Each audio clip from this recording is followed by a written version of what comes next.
Another question that we have from the class is, at no surprise that the followers of Jesus may be biased to share stories of what they believe to be divinity to the world, so Jesus is divinity. It would be unethical to not take into consideration the internal biases of any of the authors of the books of the Bible. Another point that you raised was the length of time between the experience of Jesus to actually writing their respective passages. Is it possible that Jesus' acts were exaggerated, meant as metaphors, or even misinterpreted through various translations? Personally, I have not received sufficient answers to these questions to say without a doubt Jesus is who Christians believe him to be. Likewise, there also isn't enough definitive proof for me to say he wasn't. So this student of mine is atheist, and she is very thoughtful about her beliefs. And so I want to ask you to kind of unpack this, if you can, in a short amount of time, in any direction that you'd like. Yeah, well, this is a really great question. And I love that this is coming from an atheist student who's actually willing to consider the evidence, because a lot of times, and skeptics that I've engaged with, they come to questions with a philosophical presupposition that God doesn't exist, and therefore, of course, Jesus isn't God if God doesn't exist, right? But this student is really looking at the evidence and saying, hey, how would I know? And the other thing I love about this question is that, is this a she? You said it's a she or a he? It's a she. Okay. So she's asking specifically about the identity of Jesus. And that is so great, because too many people today want to take Jesus, pluck him out of the New Testament, and just kind of take the teachings. You know, Jesus is a great moral teacher. He's a good person. But that's not what the Bible's claiming about him. The Bible's claiming much, much more about him. In fact, the Bible's claiming he is God himself. And so you can't just pull out the good moral teacher. His identity is crucial to Christianity. There's no Christianity without Jesus being God. So she is focused really on the right question: who is Jesus and how would we know that? So let me just kind of set the stage for that as a beginning. That's fantastic. So if we were to unpack all of the different parts of those questions, we could be here for hours, because that's the kind of thing that people have written thousands of pages on. I've written about several of those subjects in my own books. But I think that for the purpose here and for the time we have together, maybe a better way to answer it is to just talk about how I would analyze this as a framework of questions. And the reason that knowing how to ask the right questions is so important, and I've seen this happen to a lot of people, when you start trying to process all of these different aspects of it, it's like having a giant ball of yarn. It's like, where do I pull out? You know, I'm asking questions here and I'm asking questions there. There are all these different questions, and it gets overwhelming, and it's hard to know, how can I ever get to an answer, which is kind of the feeling I get from her at the end of that. You know, it's like, how do I get one way or the other? It could be this, it could be that. And so the easier thing to do is to identify what the big questions are that would get us to that answer. So let me just identify the handful of questions that we would be looking at from an apologetics perspective to know what some of those answers would be. The first thing is, how do we know what Jesus claimed about himself? So that's kind of a good starting point for a lot of these conversations, because a lot of people, especially if you grew up in the church, you've never thought about this, but Jesus never says the words, I am God. And so you have a lot of times skeptics who will come along and say, Jesus didn't even claim to be God, so why are you even believing that he is God? So that's the first question. If Jesus didn't actually claim to be God himself, maybe we should be moving away from that whole idea ourselves. So that's a starting point. And then the second part of that is, what did other people, his followers, claim about him? You know, if Jesus just claimed he's God and his followers were like, you're crazy, you're not God, and you see any kind of conflict there, then that's a whole other type of problem that you get to.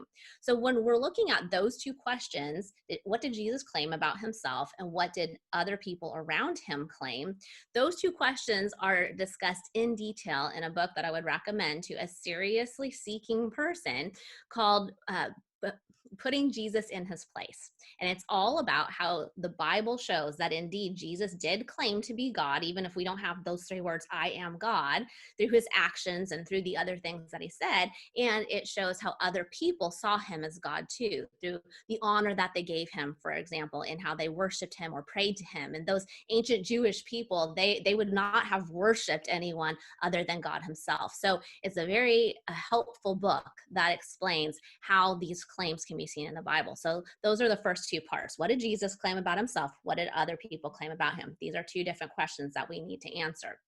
The third piece of that is it's fine and good if you claim something, but how do we actually know we should believe your claims? What's the evidence for that?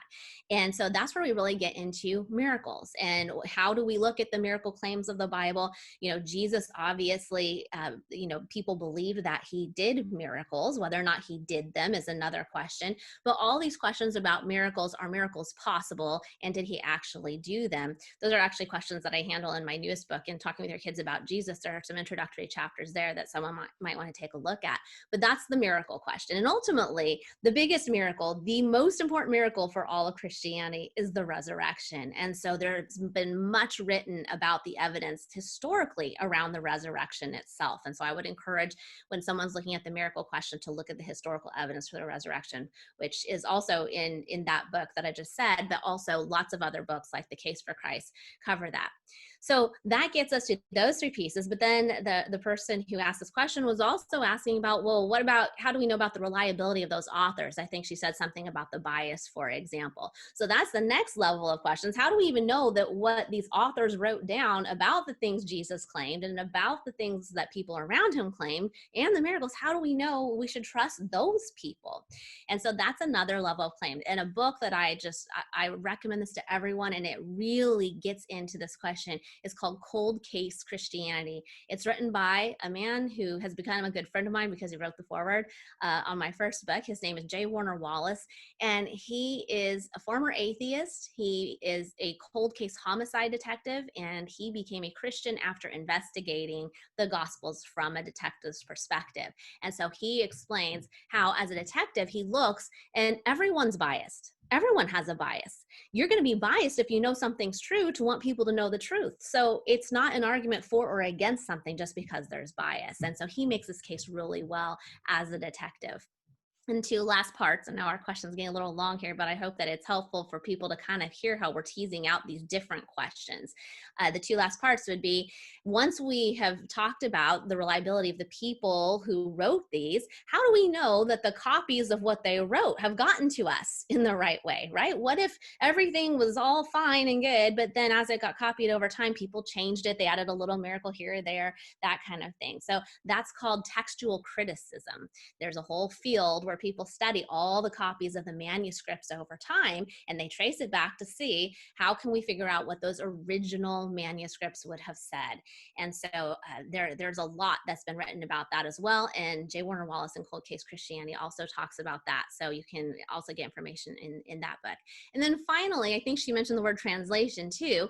Translation is a whole other question, right? So the New Testament was written in Greek. And so we have, more than 5,000 Greek manuscript copies that we can look at before we even talk about translations, where we're talking about Latin translations or other kinds of translations that have been out there. And so translation is another subject, but that comes much later than when we just look at the Greek manuscripts. So again, this is the reason I'm laying all these out, is because it's really important to understand that we can get to an impasse when we are having questions about seeking the truth about something, where we're like, I don't know that there's enough proof this way or that way. But as J. Warner Wallace always said, you have to look at the weight of the evidence. Yes, it's possible that all kinds of things can happen, but where is the weight of the evidence? And to answer that, that's where we look at each one of those questions individually.